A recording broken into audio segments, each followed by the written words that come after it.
ইয়াল্লা হাবিবি, দেখো সিঙ্গাপুরের যে ভিউ, সাল্লি ফর ইউ। যদিও সিঙ্গাপুরে আসতে বর্তমানে বাংলাদেশ থেকে স্কেল করে 13 থেকে 14 লক্ষ টাকা লাগে, তারপরেও প্রতিদিন মানুষ আসতেছে নিজের স্বপ্ন পূরণের জন্য।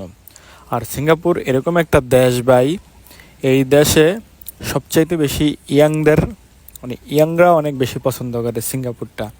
কারণ হচ্ছে ইয়াংদের জন্য তারা এত সুন্দরভাবে সাজিয়েছে। শুধু ইয়াং না, সবারই পছন্দের দেশ হবে বা হয়। সিঙ্গাপুরে আসলে সবাই পছন্দ করে, সবাই এই দেশে থাকতে চায়, এই দেশে ঘুরতে চায়। এই দেশের যে সৌন্দর্য, যে সেফটি, যে সিকিউরিটি, এটা সবারই কাছেই ভালো লাগবে। আর ইয়াংদের কথা তো বলে লাভ নেই, তারা তো এত সুন্দর সেফটি সিকিউরিটি পেলে তারা তো সারা জীবনই এই দেশে থাকতে চাবে। ইয়াং আসবে, বুড়ো বয়সও তাদের এই দেশ থেকে যাইতে ইচ্ছে করবে না। আর সিঙ্গাপুর এরকম দেশ ভাই, আপনি যদি মাসে 2 লক্ষ টাকা ইনকাম করেন, 3 লক্ষ টাকা খরচ করার মতো জায়গা আছে। এর বেশি আর গভীরে যাব না, তো বাকিটা আপনারা বুঝে নেবেন। সব কথা সব জায়গায় বলা আসলে ঠিক না, বা ডাইরেক্টলি বলাও যায় না। আর সিঙ্গাপুরে অনেকেই কিন্তু, শুধু অনেকে না, যারা আসে সবাই ডলার ইনকাম করে।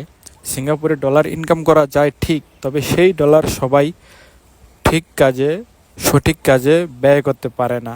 এটার একটা মূল সমস্যা, এটা সবাই পারে না।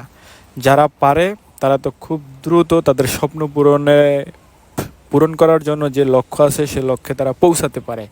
আর যারা পারে না, বা এই ডলারগুলো ঠিক কাজে ব্যয় করতে পারে না, তারা সারা জীবনও যদি থাকে তারপরেও তারা পারবে না। কারণ তাদের যে চিন্তা ভাবনা সেটা অন্য লাইনে। আর যারা এরকম চিন্তা ভাবনা করে আসে যে আমার টাকাগুলো, আমার ডলারগুলো আমি সঠিক কাজে ব্যয় করব, তারাই খুব দ্রুত সিঙ্গাপুর থেকে সাকসেস হতে পারে। তো বন্ধুরা, অনেক কথাই বললাম। আমি সুন্দর একটা জায়গাতে সন্তুর সাথে ঘুরতে আসলাম, এবং ঘুরে ঘুরে কিছু কথা আমার একান্তই ব্যক্তিগত, আমি কথাগুলো শেয়ার করলাম। জানি না আপনাদের কাছে কেমন লাগছে। আর ভিউটা যদি আপনাদের কাছে ভালো লাগে তাহলে অবশ্যই কমেন্টে জানাবেন।